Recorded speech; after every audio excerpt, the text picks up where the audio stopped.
जय हिंद दोस्तों, वंदे मातरम। आप सभी का स्वागत है आपके अपने यूट्यूब चैनल प्रसाद क्लास में। तो दोस्तों आज हम लोग देखने वाला है बिहार मध्य निषेध के एग्जाम के व्यू से सारे प्रश्नों को, और ये सारे प्रश्न आप सबके एग्जाम के व्यू से इंपॉर्टेंट है, तो इसलिए क्लास में शुरू से अंत तक बने रहिएगा। तो चलिए दोस्तों आज के सेशन को स्टार्ट करते हैं। जल्दी से सभी लोग लाइव क्लास में जुड़ जाएंगे। सभी को गुड मॉर्निंग, गुड मॉर्निंग।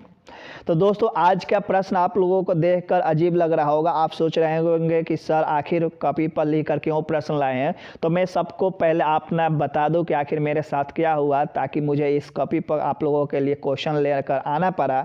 मेरा जो मोबाइल है वो ख़राब होने की स्थिति में आ चुका है, हैंग कर रहा है, और क्वेश्चन जो टाइप कर रहा हूँ सही से टाइप नहीं हो रहा है और ना ही जल्दी से टाइप हो पा रहा है। तो इस कारण मैं आप सबका क्वेश्चन टाइप नहीं कर पा रहा हूँ और आप सबके बीच टाइप किया हुआ क्वेश्चन नहीं लेकर पाया हूँ, ठीक है। और जो भी प्रश्न मैं लेकर आया हूँ सारे प्रश्न को सिलेक्टेड करके मैं प्रश्न आप सबों के बीच लेकर आया हूँ, और सारे प्रश्न इंपॉर्टेंट है आपके एग्जाम के व्यू से। बस आज मेरे कहने पर आज आप क्लास को पूरा शुरू से अंत तक देख लीजिए, उसके बाद आप खुद निर्णय करिएगा कि आपको क्लास देखना है या नहीं देखना है। कल वाला क्लास आप खुद बताएंगे, ठीक है, कमेंट में। तो चलिए दोस्तों आज के सेशन को स्टार्ट करते हैं और पहला प्रश्न देखते हैं। देखिए दोस्तों सारे प्रश्न में सिलेक्टेड प्रश्न और इंपॉर्टेंट प्रश्न आप सबों के बीच लेकर आया हूँ, ठीक है। वन लाइनर है तो क्या हुआ, लेकिन आप सबके एग्जाम के व्यू से इंपॉर्टेंट है। तो देखिए दोस्तों पहला प्रश्न यही है, किस वर्ष राष्ट्रीय गीत वंदे मातरम पहली बार गाया गया था।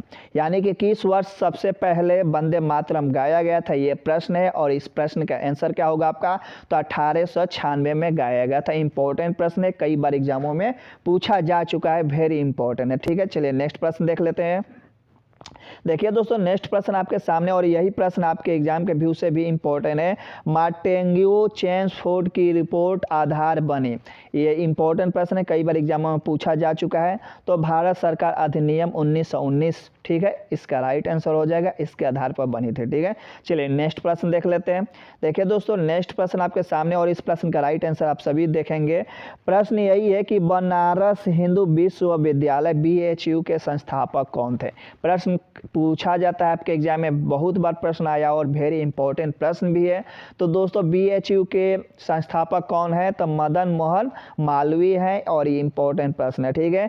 आप सब मेरे कहने पर आज क्लास को पूरा देखिए, क्योंकि आज मैं सारे प्रश्न को सेलेक्ट करके एकदम लेकर आया हूँ आप सबों के बीच, ना ही कि एक किताब का पेज लेकर आप सबों के बीच आ गया हूँ, नहीं, ऐसी बात नहीं है।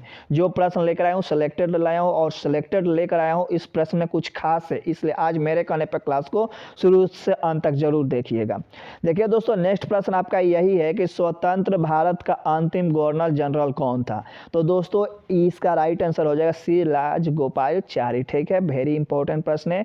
आप सारे प्रश्नों को अगर याद ना हो तो नोट्स कर लीजिएगा, नोट में उतार लीजिएगा, ठीक है, क्योंकि आपके एग्जाम के व्यू से इंपॉर्टेंट है जितने लोग मध्य निषेध का एग्जाम देने वाले हैं। देखिए अगला प्रश्न है कि इंडियन अनरेस्ट का लेखक कौन था, और ये प्रश्न आपके बिहार मध्य निषेध में प्रश्न पूछा गया था, ठीक है, वैलेंटाइन सीरोल, ठीक है, वेरी इंपॉर्टेंट है आपके एग्जाम के व्यू से। चलिए नेक्स्ट प्रश्न देखते हैं। देखिए दोस्तों नेक्स्ट प्रश्न आपका यही है कि इस वर्ष उड़ीसा बिहार से पृथक हुआ। यह भी प्रश्न कई बार पूछा जा चुका है आपके एग्जाम के व्यू से, तो 1936 में हुआ था। चलिए नेक्स्ट प्रश्न देख लेते हैं। देखिए दोस्तों नेक्स्ट प्रश्न यही है कि झंडा गीत किसने लिखा है। झंडा गीत किसने लिखा है, तो श्याम लाल गुप्ता, ठीक है।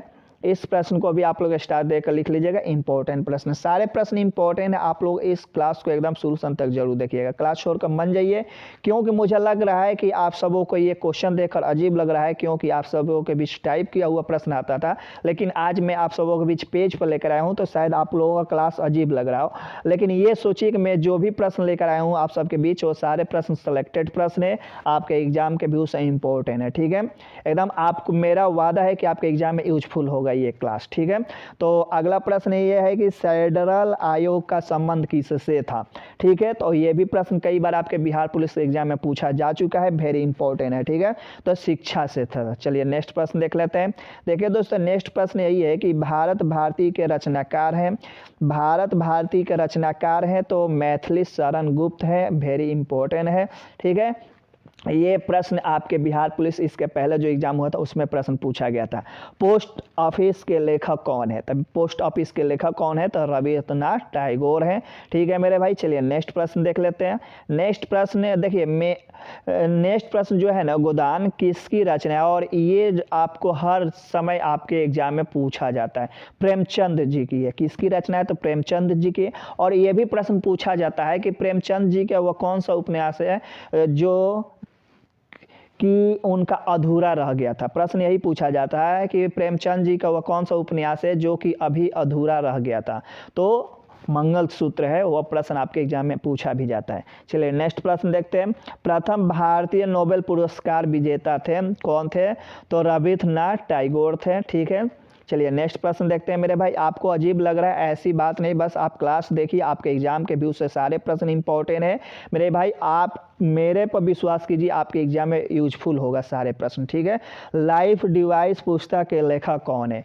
तो दोस्तों लाइफ डिवाइस पुस्तक के लेखक कौन है? तो अरविंद घोष हैं। ठीक है, नेक्स्ट प्रश्न है कि भूदान आंदोलन किसने प्रारंभ किया था? तो विनोबा भावे ने प्रारंभ किया था। और मैं आप सबको बता दूं कि आज जो भी मैं प्रश्न लेकर आया हूं सारे प्रश्न हिस्ट्री से है और साथ से आपका संसद से है, ठीक है, विज्ञान से है, खेल से है आपका, और ये पुरस्कार से है। सारे प्रश्न मैं आपके लेकर आया हूँ। जितना चैप्टर्स आपका एग्जाम में प्रश्न पूछा जाता है ना, सारे चैप्टर्स में प्रश्न आप सबों के बीच लेकर आया हूँ, इंपॉर्टेंट प्रश्न। ठीक है मेरे भाई, तो एकदम क्लास में बने रहिए, क्लास छोड़ कर मन जाइए, क्योंकि ये सेशन एकदम आप सबके लिए इंपॉर्टेंट है। आज मेरे कहने पर आज पूरा क्लास देख लीजिए, उसके बाद आप खुद बताइएगा कि आज का सेशन आपको कैसा लगा। ठीक है, तो इस प्रश्न का राइट आंसर आप देखेंगे, भारत की कुल श्रम शक्ति का लगभग कितना भाग कृषि में लगा हुआ है?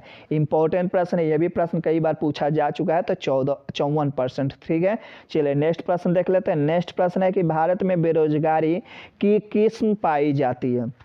ठीक है, तो भारत में बेरोजगारी की किस्म पाई जाती है, तो कैसी पाई जाती है?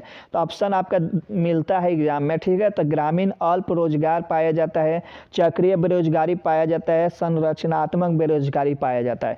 ये एकदम स्टार दे के मेरे भाई लिख लेना। ठीक है, एकदम स्टार देकर। और एक बार ये भी प्रश्न आया जाता है आपके एग्जाम में कि शिक्षा बेरोजगारी कहाँ पर देखने को अधिकतर मिलता है? तो शिक्षा बेरोजगारी जो अधिकतर देखने को मिलता है वो शहरों में देखने को मिलता है। ठीक है, ये प्रश्न आपके एग्जाम में पूछा गया था। चलिए नेक्स्ट प्रश्न देख लेते हैं।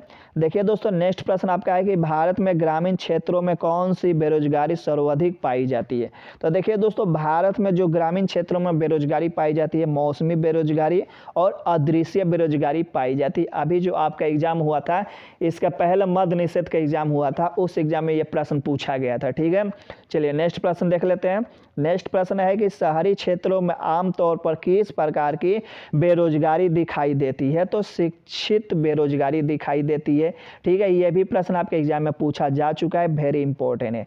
अगला प्रश्न देख लेते हैं मेरे भाई। अगला प्रश्न यही है कि सूर्य के रासायनिक मिश्रण में हाइड्रोजन का प्रतिशत कितना है? ठीक है, तो हाइड्रोजन का प्रतिशत कितना है मेरे भाई? तो 7% है। ठीक है, इसका राइट आंसर होगा। चलिए नेक्स्ट प्रश्न देख लेते हैं। नेक्स्ट प्रश्न यही है कि सूर्य के सबसे पास कौन सा ग्रह है? तो दोस्तों सूर्य के सबसे पास ग्रह कौन सा है? तो बुध है। ठीक है, तो इस प्रश्न को देखिए ध्यान से, किस ग्रह में चंद्रमा की तरह कलाएं होती है? ये वेरी इंपॉर्टेंट है मेरे भाई, स्टार देकर लिख लेना, ये कई बार पूछा जा चुका है आपके एग्जाम में। ठीक है, तो ये हो गया बुध, बुध में देखने को मिलता है। ठीक है, अक्षीय झुकाव सबसे अधिक किसका होता है? ये भी प्रश्न आपके एग्जाम में पूछा जाता है, किस ग्रह का अक्षीय झुकाव सबसे अधिक होता है? तो बुध का होता है। चलिए नेक्स्ट प्रश्न देख लेते हैं। देखिए नेक्स्ट प्रश्न यही है कि गौतम बुद्ध को ज्ञान की प्राप्ति कहाँ हुई थी? तो दोस्तों गौतम बुद्ध को ज्ञान की प्राप्ति कहाँ हुआ था? तो बोध गया में हुआ था। चलिए नेक्स्ट प्रश्न देखते हैं मेरे भाई। नेक्स्ट प्रश्न आपके सामने है और यही प्रश्न है कि गरुड़ गोविंद सिंह की समाधि स्थित है, तो नादेर में है। यह भी प्रश्न कई बार पूछा जा चुका है, क्लास छोड़कर मान जाइए, क्योंकि इस क्लास के अंत में आप सबके लिए इंपॉर्टेंट प्रश्न, और मैं 100% कहता हूं कि वह प्रश्न आपके एग्जाम में जरूर आएगा। तो क्लास छोड़कर मान जाइए, क्लास में बने रहिए, लास्ट प्रश्न देख कर जाइए, ठीक है। देखिए नेक्स्ट प्रश्न है कि हार्ट्स क्या मापने की यूनिट है। तो दोस्तों हार्ट जो है ना, क्या मापने की यूनिट है, तरंगों की आवृत्ति, ठीक है। और ये कहाँ से आ गए हम लोग, फिजिक्स पे आ गए। सारे चैप्टर से मैंने प्रश्न लिया, आपको खुद दिखने रहा होगा। अब देखिए दोस्तों नेक्स्ट प्रश्न यही है कि न्यूटन के पहले नियम को कहा जाता है। यह भी प्रश्न आपके एग्जाम में पूछा गया है कि न्यूटन का पहले नियम को क्या कहा जाता है, तो जड़त्व कहा जाता है। वेरी इंपॉर्टेंट प्रश्न है, कई बार पूछा जा चुका है। अब देखिए दोस्तों नेक्स्ट प्रश्न यही है कि रॉकेट किस सिद्धांत पर कार्य करता है। तो दोस्तों रॉकेट जो है किस सिद्धांत पर कार्य करता है, न्यूटन के तृतीय गति नियम पर कार्य करता है। यह प्रश्न आपके एग्जाम में पूछा भी जाता है कि रॉकेट जो है किस सिद्धांत पर कार्य करता है, या न्यूटन के किस नियम पे रॉकेट कार्य करता है, यह भी प्रश्न पूछा जाता है, ठीक है। एक्सरे का आविष्कार किसने किया था, तो एक्सरे का आविष्कार किसने किया था, ये भी प्रश्न इंपॉर्टेंट है। आप लोग स्टार देकर लिख लो मेरे भाई, क्योंकि एग्जाम में पूछा जा चुका है इसके पहले वाला एग्जाम में, ठीक है। चलिए नेक्स्ट प्रश्न देखते हैं। देखिए दोस्तों नेक्स्ट प्रश्न अगला आपका यही है कि परमाणु बम का विकास किसने किया, ठीक है। परमाणु बम का विकास किसने किया, तो जे रॉबर्ट ओपनहीमर, ठीक है। ये भी प्रश्न इंपॉर्टेंट है, कई बार पूछा जा चुका है। पदार्थ की चतुर्थ अवस्था कौन सी है, प्लाज्मा है। ये भी आपके बिहार पुलिस में पूछा जा चुका है मेरे भाई। सारे प्रश्न सेलेक्टेड है और मैं चुन कर लाया हूँ इंपॉर्टेंट प्रश्न जो कि आपके एग्जाम में कई बार पूछा जा चुका है, ठीक है। शुद्ध तत्व कौन सा है, तो शुद्ध तत्व कौन सा है, तो सोडियम है, इम्पोर्टेंट है।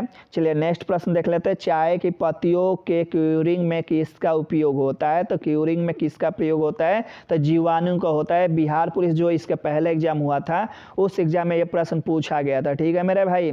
आपके बीच जितने भी प्रश्न है एकदम, अगर क्लास शुरू से अंत तक करते हैं, उसके बाद क्लास के अंत में आप खुद बताइएगा कि ये क्लास आपको कैसा लगा, ठीक है। हाथी मैराथन किस शहर में आयोजित किया जाता है, देखिए हाथी मैराथन किस शहर में आयोजित किया जाता है, वेरी इंपॉर्टेंट प्रश्न है, कई बार पूछा जा चुका है ये प्रश्न, ठीक है। स्टार देकर लिख लेना।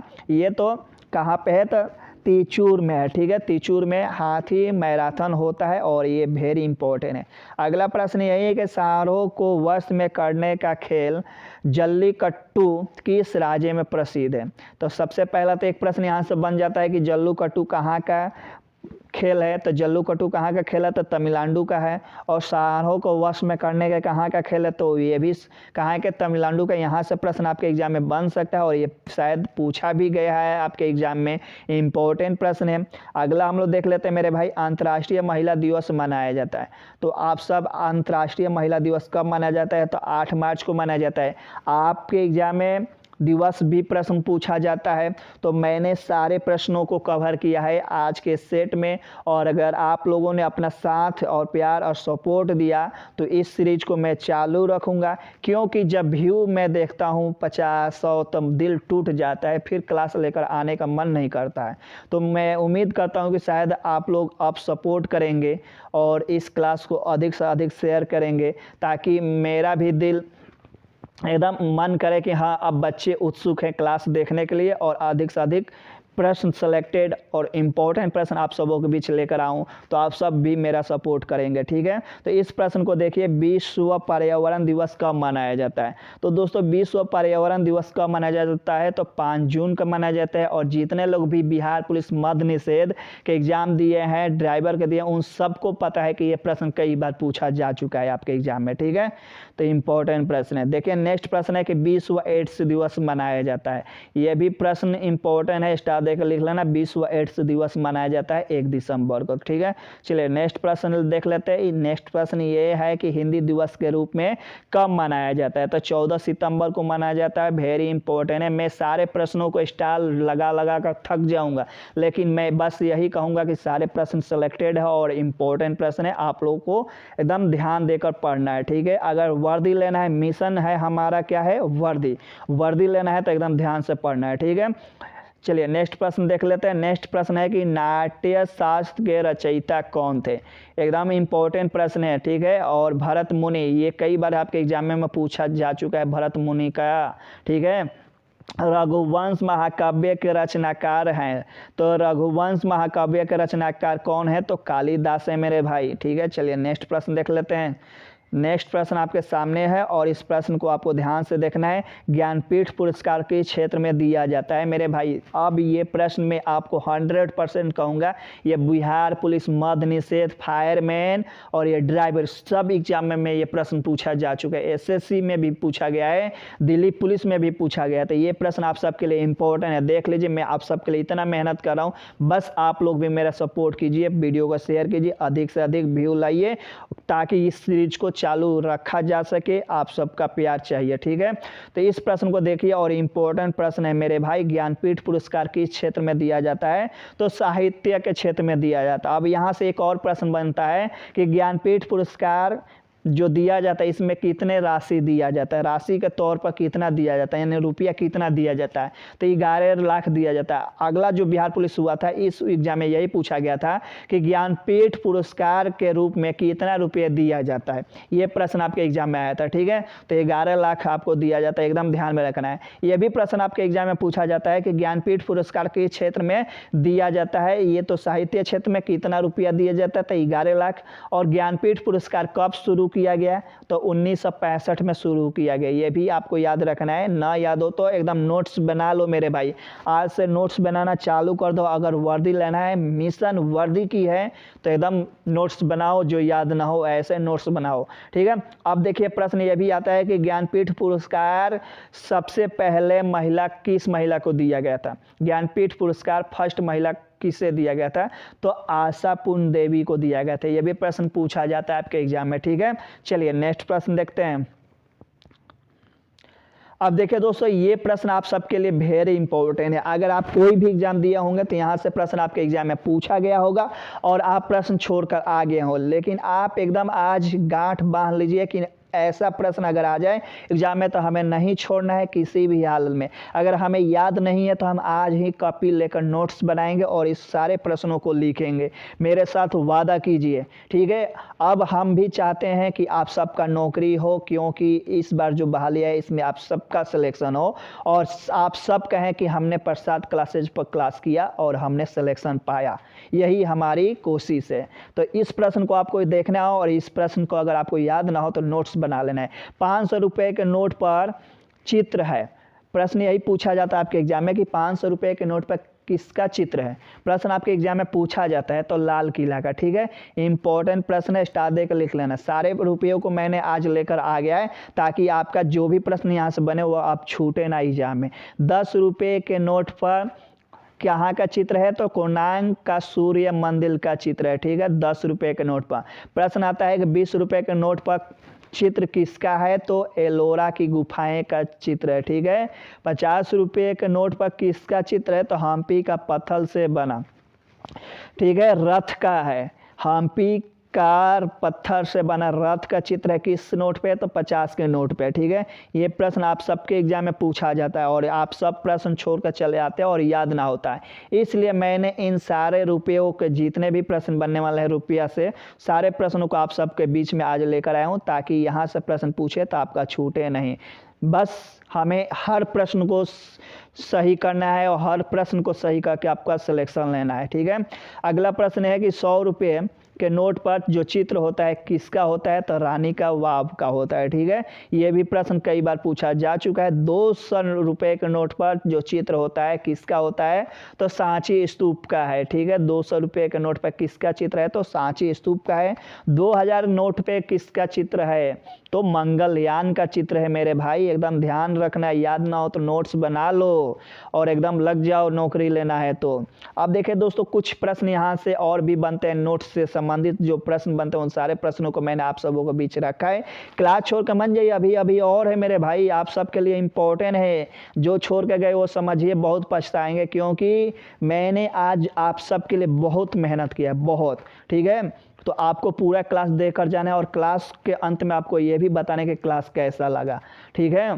नोट से संबंधित और भी प्रश्न है, प्रश्न आपके एग्जाम में पूछा जाता है। तो नोटों का मुद्रण देखिए नोटों की छपाई कहाँ होता है, ये भी प्रश्न पूछा जाता है आपके एग्जाम में। तो नासिक होता है, देवास होता है, हैदराबाद होता है, ये आपको हमेशा ध्यान में रखना है। यहाँ से प्रश्न आपके एग्जाम में आता है कि नोटों का मुद्रण कहाँ होता है, कहाँ कहाँ होता है, तो याद रखना है नासिक, देवास, हैदराबाद, ठीक है। और एक और प्रश्न आपके एग्जाम में पूछा जाता है कि नोटों के लिए कागज का उत्पादन कहाँ होता है, ठीक है। तो एमपी में होता है जो कि होशंगाबाद में पड़ता है, ठीक है, होशंगाबाद में होता है जो कि एमपी में पड़ता है। ये भी प्रश्न आपको एकदम स्टार देकर लिख लो, याद ना हो तो, ठीक है। अगला प्रश्न देख लेते हैं। एक प्रश्न यहाँ से और भी पूछता है, देखिए अखबारी कागज का उत्पादन कहाँ होता है, तो अखबारी कागज का उत्पादन कहाँ होता है, तो नेपाल नगर में होता है। आपको हमेशा ध्यान में रखना है नेपाल नगर में अखबारी, और होशंगाबाद में किसका, नोटों का, ठीक है। नोटों का कहाँ, तो होशंगाबाद, और अखबारी कहाँ, तो नेपाल नगर। नेपाल नगर ये भी क्या है, मध्य प्रदेश में ही है, एकदम ध्यान में रखना है। चलिए एक प्रश्न यहाँ से भी और पूछा जाता है आपके एग्जाम में कि रुपये का डिजाइन किसने किया। ये प्रश्न अभी जो एग्जाम हुआ था उस प्रश्न में आपके एग्जाम में पूछा गया था, रुपये के डिजाइन करता कौन है, यानी रुपये का जो डिजाइन है, आप देखते होंगे 2000 के नोट पे रुपये का जो सिंबल होता है, 100 के जो नोट पे जो भी सिंबल होता है वो आप किसने डिजाइन किया है, तो उदय कुमार ने डिजाइन किया है, ठीक है। और ये कब हुआ, तो 15 जुलाई 2010 को भारत सरकार द्वारा सर्वजनीय किया गया, ठीक है, इस सिंबल को, ठीक है। अब चलिए नेक्स्ट प्रश्न हम देख लेते हैं। आपके एग्जाम के व्यू से सारे प्रश्न चुनकर लाया हूं, एकदम क्लास में बने रहो। अब देखिए दोस्तों यहाँ से भी प्रश्न आपके एग्जाम में पूछा जाता है। देखिए मुद्रा जिनकी अपनी प्रतीक चिन्ह है, अभी तक कितना देश है जिनकी मुद्रा का अपना प्रतीक चिन्ह है, तो 5 है। और वो 5वां कौन सा है, तो रुपया का है, वो हमारा भारत है, ठीक है। 5वां सबसे पहला कौन है, तो अमेरिका, इसका रुपया का सिंबल क्या है, तो डॉलर है। पाउंड का है, तो ब्रिटिश सरकार का है, इसका अपना है सिंबल। और येन जो है जापान का है, ठीक है। और ये तीसरा देश है जो जापान है, और यूरो जो है यूरोपीय देश का है। और 5वां हम लोगों का जो आता है रुपया का सिंबल आता है, ठीक है। ये भी प्रश्न शायद पूछ दे आपके एग्जाम में, ठीक है, आपको ध्यान में रखना है अभी तक। चलिए अगला प्रश्न हम लोग देख लेते हैं। ये भी प्रश्न आप सबके लिए इंपॉर्टेंट है, वेरी इंपॉर्टेंट, इतना इंपॉर्टेंट कि बता नहीं सकते। देखिए विमुद्रीकरण, पैसों का विमुद्रीकरण कब हुआ था, सबसे पहले हुआ था फर्स्ट बार 1978 में हुआ था। दूसरा जो अभी आपके सामने हुआ है वह क्या हुआ है, दूसरा कब हुआ था, तो 8 नवंबर 2016 में हुआ था दूसरा विमुद्रीकरण, ठीक है। और इसी में आपको पता होगा कि 500 रुपये के नोटों को बंद किया गया और 1000 के नोटों को बंद किया गया। प्रश्न यहाँ से भी आपके एग्जाम में पूछा जा सकता है कि 500 नोट को कब बंद किया गया, तो आपको याद रखना है 8 नवंबर 2016 को। 1000 के नोट को कब बंद किया गया, तो 8 नवंबर 2016 को। एकदम याद ना हो तो लिख लो नोट कॉपी में, नोट जहां बनाते हो वहां लिख लो, ठीक है मेरे भाई, क्योंकि ये मैं आप सबके बीच चुनकर सेलेक्ट करके आप सबके बीच लाया हूं, ठीक है। तो मेरा विश्वास कीजिए आपके एग्जाम के लिए बहुत बेहतरीन है, ठीक है। तो आप सब अगर ना याद हो उसको नोट कर लीजिएगा, अगर सिलेक्शन लेना है वर्दी लेना है तो, ठीक है। अब चलिए दोस्तों हम लोग चलते हैं हिंदी की तरफ। देखिए दोस्तों आज हमने हिंदी का एक इम्पोर्टेंट चैप्टर उठाया है जहां से प्रश्न आपके एग्जाम में पूछे जाते हैं। एक या दो तो प्रश्न यहां से आ ही जाता है, परिवाची, ठीक है। और परिवाची कुछ ऐसे होते हैं जो आपको सस्पिशन में होता है कि ये होगा कि ये होगा, तो वैसी बात को आपके एग्जाम में देखने को मिलता है और शायद प्रश्न वहां पे गलत करके आप आ जाते हैं। लेकिन मैंने जो भी परिवाची उठाया और सारे प्रश्न जो बार बार आपके एग्जाम में पूछे जाते हैं वही परिवाची शब्दों को मैंने आप सबों के बीच लाया है, ठीक है। अब देखिए दोस्तों ध्यान से देखिएगा, कमल का परिवाची क्या क्या होता है, सरोज, नीरज, जलज, पंकज, और भी होता है जो शायद आपको मालूम होगा, उन सभी को मैंने नहीं लिया है। जो इंपॉर्टेंट होता है जो आपके ऑप्शन में दिखता है वही मैंने लिया है, ठीक है, ताकि आपको याद रहे और अगर एग्जाम में आपके प्रश्न पूछा जाए तो आप वहां सही करके आए, ठीक है। चलिए लक्ष्मी का परिवाची क्या क्या होता है, तो धना, दा, रंबा, इंदिरा, श्री, ठीक है, आपको हमेशा ध्यान में रखना है। अब देखिए दोस्तों विष्णु का क्या होता है परिवाची, तो विष्णु का श्रीपति होता है, नारायण होता है, दैत्यारी, गरुड़, ध्वज और विश्व जगन्नाथ भी कहा जाता है, ठीक है, आपको ध्यान में रखना है। अब देखिए दोस्तों शंकर का परिवाची क्या क्या होता है, त्रिलोचन होता है, चंद्रचूह होता है, चंद्रधर होता है। देखिए शंकर जी का चंद्रमा होता है सर पे, भूतेश्वर होता है, आशुतोष उनको ही कहा जाता है। आशुतोष ऑप्शन में आ जाता है, बहुत सारे अभ्यर्थी सस्पिशन में हो जाते हैं लेकिन उनका ही नाम आशुतोष है, ठीक है। और सारा है मैंने उन सारे चीज़ों को नहीं लिखा है, लेकिन एक बार मैं नोट बनाकर आपको टेलीग्राम में सारे दे दूंगा जो आपके एग्जाम के व्यू से इम्पोर्टेंट होगा, ठीक है। अब देखिए दोस्तों, नेक्स्ट आपका है परवर्ती। ये भी प्रश्न आपके एग्जाम में आता है कि परवर्ती का परिवाची क्या होगा। तो सती होता है, अर्पण होता है, सैजला होता है, उमा होता है, गौरी होता है, ठीक है। ये भी प्रश्न आपके एग्जाम में पूछा जाता है। अब देखिए दोस्तों, गणेश का भी परिवाची पूछा जाता है आपके एग्जाम में। तो देखिए दोस्तों, गणेश का क्या क्या हो जाएगा। आपका गणेश का हो जाएगा वक्रतुंड, विनायक, जगन्नाथ और हेरम्बम, ठीक है। इंपॉर्टेंट प्रश्न है, एकदम ध्यान से लिखना है। आम का भी परिवाची पूछा जाता है, रसाल होता है, पिकवल्भ, अमृत फल, पीयुम्ब, ठीक है। ये सारे लिख लीजिएगा। नेक्स्ट देख लेते हैं, राजा का क्या होता है परिवाची। तो राजा का आपका हो जाता है नरपति, भूपति, नरेश, सम्राट, नरनाथ। इन सारे चीज़ों को लिख लीजिएगा, जो इसमें याद ना हो वह सारे चीज़ों को लिख लीजिएगा। आप देखिए दोस्तों, आँख होगा, आंग नहीं होगा, ये आँख है, आँख लिख लीजिएगा, ठीक है।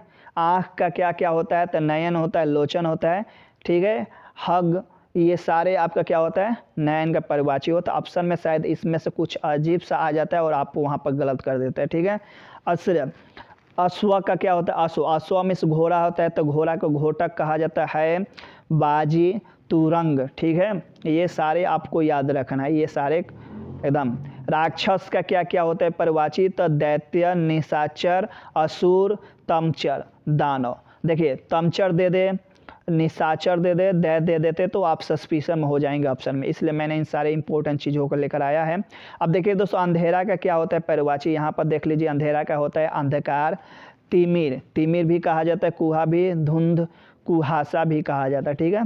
चलिए नेक्स्ट देख लेते हैं, आग का क्या होता है परिवाची। तो दहन होता है, हुतासन होता है, पावक होता है, कृषाणु होता है, वायुस्वा, ठीक है, वैश्वर्ण, ठीक है, ये वैश्वर्णर, ठीक है। इंपॉर्टेंट है, एकदम स्टार देकर लिख लेना, याद ना हो तो लिख लेना नोट्स में। अतिथि, अतिथि का परिवाची क्या हो जाएगा। आंगतुक, पहुना, मेहमान। अतिथि का क्या होता है विलोम होता है। अनाज का अन्न, गल्ला, दाना, ठीक है। ये सारे परिवाची इंपॉर्टेंट है आप सबके एग्जाम के व्यू से।